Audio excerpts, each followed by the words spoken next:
So hello students, আমি তোমাদের Pranab sir and welcome to Saphal YouTube channel. Students, তোমরা যারা যারা ক্লাস 11 এর ফার্স্ট সেমিস্টারে পড়ছো এবং চাও যে তোমরা ইংলিশে খুব ভালো একটা মার্কস স্কোর করবে, তাদের কিন্তু খুব তাড়াতাড়ি পরীক্ষা আসতে চলেছে, হাতে খুবই কম সময় এবং লিমিটেড টাইমে খুব ভালো একটা মার্কস স্কোর করার জন্য তোমাদেরকে দরকার একদম অ্যাকুরেট সাজেশন। আর তোমাদের জন্য প্রচুর পরিশ্রম করে দিনরাত খাটাখাটনির পরে আমি তোমাদের জন্য বাছাই করা সেরা মাত্র 35টি প্রশ্ন নিয়ে এসেছি, যেগুলো ভালোভাবে তোমরা যদি করে যাও তাহলে ইংলিশে ভালো নাম্বার আনা থেকে তোমাকে কেউ আটকাতে পারবে না। এই প্রশ্নগুলো তুমি খুব ভালোভাবে করে যাও, পরীক্ষার খাতায় গিয়ে দেখবে হুবহু এখান থেকে প্রচুর পরিমাণে কমন তোমাদের চলে এসেছে। মাত্র 35টা কোশ্চেন, তোমরা ঠিক শুনেছো, মাত্র 35টা কোশ্চেন। এগুলো ভালোভাবে করতে হবে এবং মনে রাখবা এখানকার থেকে শুধু যে আমি তোমাদেরকে 35টা কোশ্চেন দিব সেটা না, তার সাথে সাথে অ্যান্সারও দিব এবং তার সাথে সাথে আরো যেগুলো মোস্ট ইম্পর্টেন্ট হবে সেগুলোকে আমি 3 স্টারও কিন্তু করে দিব। তাই প্রত্যেকটা মিনিট, প্রত্যেকটা সেকেন্ড এই ভিডিও তোমাদের জন্য খুব ইম্পর্টেন্ট হতে চলেছে, এক সেকেন্ডও স্কিপ করবে না। চলো বেশি দেরি না করে আজকের এই মোস্ট ইম্পর্টেন্ট ভিডিওটি শুরু করা যাক। Let's get started.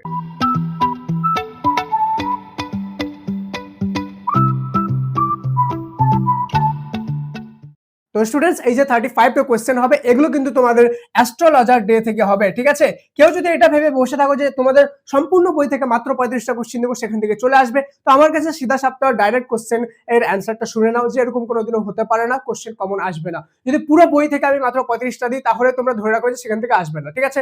সেই জন্য তোমাদের যেগুলো আসবে, যেটা প্র্যাকটিক্যাল, সেই অনুযায়ী কিন্তু আমি তোমাদেরকে শুধুমাত্র একটা গল্প থেকে অ্যাস্ট্রোলজার ডে থেকে কিন্তু তোমাদের 35টা কোশ্চেন দিব এখানে, ঠিক আছে? অ্যান্ড তুমি যদি এগুলো ভালোভাবে করে যাও তাহলে এখান থেকে কমন পাবে। বাট বাকি যে গল্পগুলো রয়েছে, কবিতা রয়েছে, ড্রামা রয়েছে, সেগুলো থেকেও তোমাদেরকে আমি কমন দিব, মানে এটা না ওটা দিব না, ওগুলো দিব, কিন্তু সেগুলো আপকামিং ভিডিওসে দিব, ঠিক আছে? তো আজকে শুধুমাত্র অ্যাস্ট্রোলজার ডে থেকে দিব, সবচেয়ে মোস্ট ইম্পর্টেন্ট কোশ্চেনগুলো দিব। ফার্স্ট কোশ্চেন হলো, the forehead of the astrologer looked represented. 2 number, his forehead was represented with sacred S and vermilion, খুবই ইম্পর্টেন্ট একটা question. 3 number, simple clients of the astrologer mistook the sharp abnormal gleam of prophetic light. 4 number, the dark whisker of the astrologer streamed down his cheeks, খুবই important question. 5 number, what left the astrologer in darkness, rising the nuts vendor. এরপরে 6 number, when the astrologer was packing his article he looked up and saw a man standing before him, মানে যখন ও অ্যাস্ট্রোলজারের জিনিসগুলো গুছিয়ে যাবে বাড়ি সন্ধ্যাবেলা, সেই সময় সে দেখলো তার সামনে একটা লোক এসে দাঁড়িয়ে আছে। কোন লোক? সেই লোকটা হলো গুরু নায়ক। গুরু নায়ক কে ছিল? তারই ফ্রেন্ড ছিল। কোন ফ্রেন্ড? যেই ফ্রেন্ডকে সে তার গ্রামে মদ খাচ্ছিল, একসাথে মদ খাওয়ার সময় তার ফ্রেন্ডকে সে ধাক্কা দিয়ে কুয়োর মধ্যে ফেলে দেয় এবং সে মনে করে যে তার ফ্রেন্ডটা মারা গিয়েছে। তো সেই ভয়ে সে বাঁচার জন্য সেখান থেকে গ্রাম ছেড়ে অন্য জায়গায় চলে আসে, যেখানে সে তার ফ্যামিলি করে এবং ফ্যামিলি করে নিজের লুক আপ চেঞ্জ করে, নিজের লুক সবকিছু চেঞ্জ করে সে কিন্তু অ্যাস্ট্রোলজার হিসেবে কাজ করে এবং তাকেই মারার জন্য খুঁজতে আসে তার সেই ফ্রেন্ডটা গুরু নায়ক, তাকে খুঁজে বেড়াচ্ছিল এবং সেখানে এসে গুরু নায়ক এই অ্যাস্ট্রোলজারকে দেখতে পায় এবং বলে যে আমার জন্য দেখো আমার ভবিষ্যতে কি আছে। কিন্তু আমাদের যে অ্যাস্ট্রোলজার সে খুব চালাক ছিল, সে কিন্তু সেই গুরু নায়ককে চেনে ফেলে, ঠিক আছে? এবং চিনে ফেলার ফলে সে কি করে, সেখানে একটা চালাকি প্রয়োগ করে। কি চালাকি প্রয়োগ করে সেটা আগে আমি বলছি, ঠিক আছে? 7 number, the astrologer sense the man standing before him his client, ঠিক আছে? সে ভাবলো যে সেটা sir client. 8 number, the stranger thrust his palm under the nose সেই you call yourself an astrologer, the astrologer feel challenge, তখন অ্যাস্ট্রোলজারটা কি চ্যালেঞ্জ ফিল করলো। 9 number, the pact or bid between the astrologer and the stranger was accepted after a hard bargain, মানে যে বেডটা বা বাজিটা হয়েছিল, যে অ্যাস্ট্রোলজার প্রুফ করে দেখা হয়েছে সে তার ব্যাপারে সবকিছু জানে, এই বাজিটা অ্যাকসেপ্ট করা হয়েছিল কি after a hard bargain. Hard bargain মানে অনেক দামাদামি করার পরে যে আমি এত টাকা নিব, আমি এত টাকা দিব, ঠিক আছে? এরকম টাইপের। 10 নম্বর, when the astrologer sent up a prayer to heaven the stranger lit his chariot, ঠিক আছে? এই যে এই কোশ্চেনটা আছে, এটা খুবই ইম্পর্টেন্ট একটা question. 11 number, the astrologer caught a glimpse of the stranger's face by match the light, খুবই ইম্পর্টেন্ট একটা কোশ্চেন, ঠিক আছে? নেক্সট চলে যাব আমাদের 12 নম্বর, the astrologer was forced to accept the challenge, his throat dried up, খুবই important question, ঠিক আছে? 13 নম্বর, shall I succeed in my present search or not, answer this and go, otherwise I will let not you go till the discourse and the coins. Who is the speaker? এখানে গুরু নায়ক stranger এই কথাটা বলেছে, এই লাইনটা খুবই important প্রশ্ন। একটা কথা মনে রাখবা, তোমাদের যে লাইন তুলে প্রশ্ন আছে যে এই লাইনটা কে বলেছে, এই পার্টিকুলার লাইনটা কে বলেছে, এগুলো কিন্তু আসার চান্সেস সবচেয়ে বেশি পরিমাণ রয়েছে। সেজন্য এই ধরনের প্রশ্নগুলো খুব ভালোভাবে দেখবা, ঠিক আছে? তোমাদেরকে বলে দিই, তোমাদের বাকি যে সাজেশনগুলো আছে সেগুলো কিন্তু আমি আনতে চলেছি। তুমি যদি এখন সাবস্ক্রাইব করে বেল আইকন প্রেস না করে থাকো, সাবস্ক্রাইব করে বেল আইকনটা প্রেস করে দাও, নাহলে সেই সাজেশনগুলো মিস করে যাবে। এবং অবশ্যই আর অবশ্যই যদি মনে হয় যে আমি তোমাদের জেনুইনলি হেল্প করছি, তো অবশ্যই লাইক করে নিচে হাইপ বাটনটা একটু ক্লিক করে দিও, ঠিক আছে? চলো 40 number, the astrologer sat under the boughs of spreading tamarind tree, মানে কোন গাছের নিচে বসেছিল? টামারিন ট্রি, তেঁতুল গাছের নিচে আমাদের অ্যাস্ট্রোলজার বসতো, ঠিক আছে। Who gave his ware of fancy name each day, প্রতিদিন একটা করে নতুন ফ্যান্সি নেম দিত কে? ভেন্ডর অফ ফ্রাইড গ্রাউন্ডনাট, ঠিক আছে। 16 number, who dallied before the astrologer a small part of the crowd. আচ্ছা, এতদূর পর্যন্ত কারা কারা ভিডিও দেখছো এবং তোমরা চাও যে দেখো তোমরা খুব ভালোভাবে জানো আমি কিন্তু ক্লাস 10, 11, 12 তিনটেরই সাজেশন দিই, কিন্তু তোমরা যদি চাও যে তোমাদের ক্লাস 11 এর সাজেশনগুলো আমি আগে দিয়ে দিই যাতে তোমরা ভালোভাবে আরো প্রিপেয়ার করতে পারো, তাহলে সবাই কমেন্টে এমও আর মোল লিখে আমার জন্য অনেকগুলো রাফ রিয়েক্ট দিয়ে দিও, ঠিক আছে। আমি দেখবো কতজন মোল লিখে রাফ রিয়েক্ট দিচ্ছ, তার মানে বুঝবো তোমরা এতদূর পর্যন্ত ভিডিও দেখছো এবং তোমরা চাও যে তোমাদের সাজেশনগুলো আগে দিই। অনেকগুলো মোড থাকলে তোমাদের সাজেশনগুলো আমি আগে এনে দেবো, ঠিক আছে। চলো আমরা চলে যাবো নেক্সট কোশ্চেনে।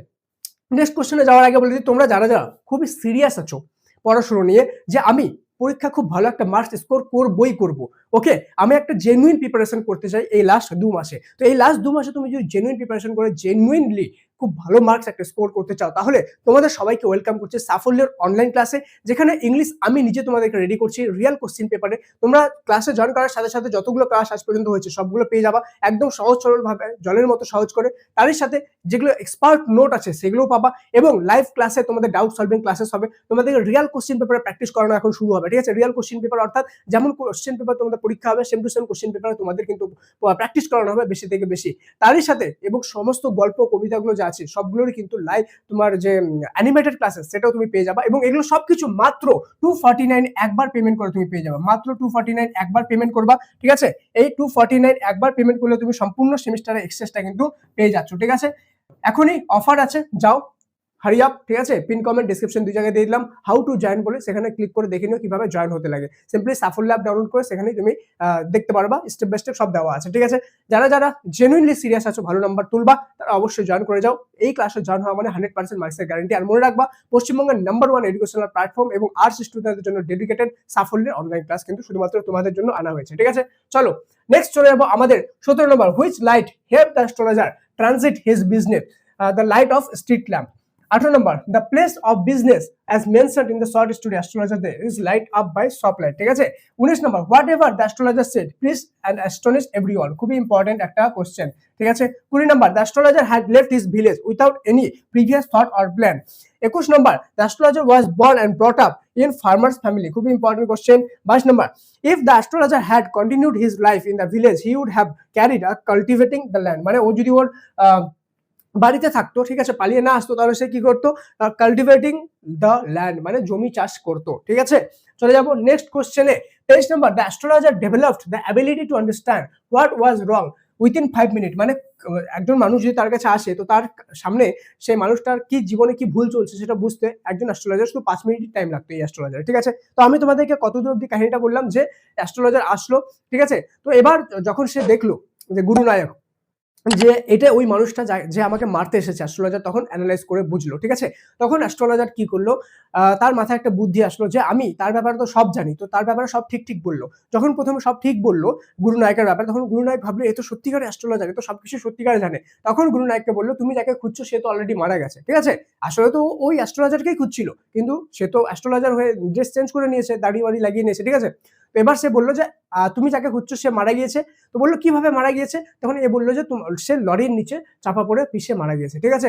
তখন গুরু নায়ক ভাবলো যে যাক আমি যাকে খুঁজছি সে মারা গেছে এবং অনেক দর্দনাক মত হয়েছে তার, তাহলে সে খুব একটা মানে নিজের মধ্যে স্যাটিসফ্যাকশন ফিল করলো, ঠিক আছে গুরু নায়ক। তখন সে বুদ্ধি লাগিয়ে গুরু নায়ককে বললো কিন্তু তোমার মাথার উপর কিন্তু বিপদ আছে, তুমি যদি এখন এখান থেকে চলে যাও, আমি একটা ছাই দিচ্ছি, এই ছাইটা কপালে লাগিয়ে এখান থেকে চলে যাও, আর কোনোদিন এদিকে ঘুরে আসবে না এবং এদিকে ঘুরে তাকাবে না, তাহলে দেখবা তুমি 100 বছর বাঁচবা। কিন্তু তুমি যদি এদিকে আসো, যেদিন আসবা সেদিনই মারা যাবা, ঠিক আছে। তো ও যেহেতু সবকিছু ঠিক বলছে, তো গুরু নায়ক ভাবছে যে হ্যাঁ বাকিগুলো যেটা বললো সব ঠিক, তার মানে আমাকে এখান থেকে চলে যাওয়া উচিত। তো সেখান থেকে গুরু নায়ক তাকে টাকা দিয়ে চলে গেল, ঠিক আছে। এভাবে কিন্তু অ্যাস্ট্রোলজার নিজের বুদ্ধি দিয়ে, নিজের উপস্থিত বুদ্ধি দিয়ে নিজেকে বাঁচিয়ে নিয়েছে সেই গুরু নায়কের কাছ থেকে, এবং গুরু নায়ক আর কোনোদিনও সেখানে ঘুরে আসেনি, ঠিক আছে। চলো এটাই ছিল আমাদের পুরো স্টোরিটা। তাহলে আমি তোমাদেরকে সাজেশন দেওয়ার সাথে সাথে পুরো স্টোরিটা একবারে বলে দিলাম, যেটা তোমাদের হেল্প হয় এবং রিভিশন একটা হয়ে যায়, ঠিক আছে। 24 number, for each question the astrologer charge, প্রত্যেকটা কোশ্চেনের জন্য অ্যাস্ট্রোলজার 4 পিস চার্জ করে। 25 number, the astrologer never opened his mouth till the other had spoken for the last 10 minute, যতক্ষণ না সামনের জন 10 মিনিট ধরে কথা বলছে কোনো কিছু, ততক্ষণ কিন্তু অ্যাস্ট্রোলজার নিজের মুখ খুলতো না। কেন? কেন কি 10 মিনিট যতক্ষণ কথা বলতো সামনের লোকটা, ততক্ষণে ওকে অ্যানালাইজ করে ওর কথার মাধ্যমে বুঝে নিত যে ওর প্রবলেমটা কি আছে। দ্য অ্যাস্ট্রোলজার অ্যাডভাইস গুরুনায়ককে কি অ্যাডভাইস করেছিল? Take the next train and to be gone. এই যে গুরুনায়ককে বললাম, ঠিক আছে, কি বলছে যে নেক্সট ট্রেন ধরে তুমি চলে যাও, আর কোনোদিন এখানে আসবে না, ঠিক আছে, এটা অ্যাডভাইস করেছিল। 27 number, taking out a pinch of sacred ash, astrologer help to him and advise him to rub his on his forehead and go home. কি বলছে? ওই যে বললাম যে ছাই দিচ্ছি, ছাইটা কপালে লাগিয়ে তুমি চলে যাও, ঠিক আছে, এটারই কথা কিন্তু এখানে বলেছে। 28 নম্বর, এখানে ফোরহেড মানে কপাল, আর এখানে টু রাব হিজ হ্যান্ড মানে এই যে অ্যাশ মানে হয়ে গেল ছাই, ঠিক আছে। 28 number, the astrologer predicted that to follow the advice was to live to be 100, মানে বলছে যে তুমি যদি আমার এই যে অ্যাডভাইসটা পালন করো তাহলে তুমি 100 বছর ধরে বাঁচবা, ঠিক আছে। কাকে? গুরুনায়ককে বলেছে। কে বলেছে? অ্যাস্ট্রোলজার বলেছে, ঠিক আছে। 29 number, the astrologer informed Gurunayak that the person who had stabbed him was crushed under a lorry, যেটা বললাম যে ঠিক আছে, যাকে যে তোমাকে মেরেছিল গুরুনায়ককে, তাকে সেই যে মানে অ্যাস্ট্রোলজার বলছে সেই মানুষটা লরি নিচে পিষে মারা গেছে, ঠিক আছে। 30 number, hearing that the man was run by a lorry, Gurunayak looked gratified. ও কি নিজের মধ্যে গ্র্যাটিফাইড ফিল করছে, স্যাটিসফাইড ফিল করছে যে যাক, আমাকে যে মেরেছিল সে মারা গেছে, ঠিক আছে। When astrologer reached home after the days, ঠিক আছে, যখন সে বাড়ি পৌঁছালো তখন নিয়ারলি মিডনাইট, মানে অর্ধেক রাত হয়ে গেছে প্রায়, ঠিক আছে। 32 number, the child was been asking for, তার যে বাচ্চারা ছিল কিসের জন্য চাচ্ছিল তার কাছে? সুইট, ঠিক আছে, মিষ্টি খাওয়ার জন্য। 33 number, the swine has cheated me, এই যে পার্টিকুলার যে লাইনটা আছে, swine has cheated me, who says this? Astrologer বলছে। এখানে সোয়াইন বলতে কাকে বলা হয়েছে? গুরুনায়ককে বলা হয়েছে। কেন বলছে যে সোয়াইনটা আমাকে চিট করছে, ঠিক আছে? কেন কি অ্যাস্ট্রোলজার যত টাকা বলেছিল গুরুনায়ককে দেওয়ার জন্য, গুরুনায়ক তত টাকা না দিয়ে কম টাকা দিয়ে কিন্তু চলে গিয়েছিল সেখান থেকে, ঠিক আছে। সেজন্য অ্যাস্ট্রোলজার তার বউকে এই কথাটা বলেছে, the swine has cheated me, ঠিক আছে। কে বলেছে? অ্যাস্ট্রোলজার বলেছে। কাকে বলেছে? এখানে তার বউকে বলেছে। সোয়াইন বলতে কাকে বোঝানো হয়েছে? আমাদের কিন্তু গুরুনায়ককে বোঝানো হয়েছে। তো এইভাবে কিন্তু কোশ্চেন ঘুরিয়ে ঘুরিয়ে আসতে পারে, ঠিক আছে। এই জন্য এইভাবে তোমাদেরকে লাইন বাই লাইন পড়তে হবে, যেগুলো আমি তোমাদের অনলাইন ক্লাসে সেম ভাবে প্রিপারেশন করে, এইসব জিনিস ধ্যান রেখে, ঠিক আছে, জয়েন হয়ে যাও। চলো, the astrologer would open up his bag at 12 noon everyday, মানে দুপুর 12টার দিকে প্রতিদিন সে তার দোকানটা খুলতো, দোকানটা মানে ব্যাগটা খুলতো সেখানে গিয়ে, ঠিক আছে। 35 number, the astrologer income excited to his wife, ঠিক আছে, অ্যাস্ট্রোলজার যে ওদিনকে ইনকাম করেছিল, যেটা গুরুনায়ক তাকে দিয়েছিল, সেটা দিয়ে তার ওয়াইফ কি কিনতে চেয়েছিল? সাম জাগারি মানে গুড় এবং কোকোনাট মানে নারকেল, ঠিক আছে, কিছু গুড় আর নারকেল, যেটা দিয়ে সে নারকেলের নাড়ু বানিয়ে দিবে তার বাচ্চাদের, ঠিক আছে। তো এবার তোমরা দেখো, তোমরা যদি চাও যে জেনুইনলি খুব ভালো একটা মার্ক স্কোর করবে, অলরেডি হাজারো স্টুডেন্ট আছে যারা সাফল্য অনলাইন ক্লাসে জয়েন হয়ে গেছে এবং এখান থেকে লাভ উঠাচ্ছে, ঠিক আছে, মাত্র 249, একবার পেমেন্ট করে সম্পূর্ণ সেমিস্টারের ক্লাস তোমরা পেয়ে যাবে। যা এখনই পিন কমেন্ট ডেসক্রিপশনে লিংক দিলাম, সেখানে জয়েন করে নাও। আর এটার পিডিএফটা তোমরা যদি চাও, এই পিডিএফটা আমি তোমাদেরকে দিয়ে দিতে পারি। সেটার জন্য কি করতে হবে? সেম পিন কমেন্টে দেখো একটা হোয়াটসঅ্যাপ চ্যানেলের লিংক আছে, যেখানে প্রায় 1.5 লক্ষ স্টুডেন্ট জয়েন হয়ে আছে। তুমি সেখানে জয়েন হয়ে যাও, সেখানে আমি তোমাদেরকে এটার পিডিএফটা কিন্তু শেয়ার করে দেবো, ঠিক আছে, যদি তোমরা চাও তাহলে। আর কমেন্টে পিডিএফ লিখে দিও, ঠিক আছে, তাহলে আমি বুঝবো যে হ্যাঁ তোমাদেরকে পিডিএফটা দরকার আছে, ঠিক আছে। দেখা হচ্ছে পরের ক্লাসে, ততক্ষণ পর্যন্ত মন দিয়ে পড়াশোনা করো। Thank you so much and may God bless you all.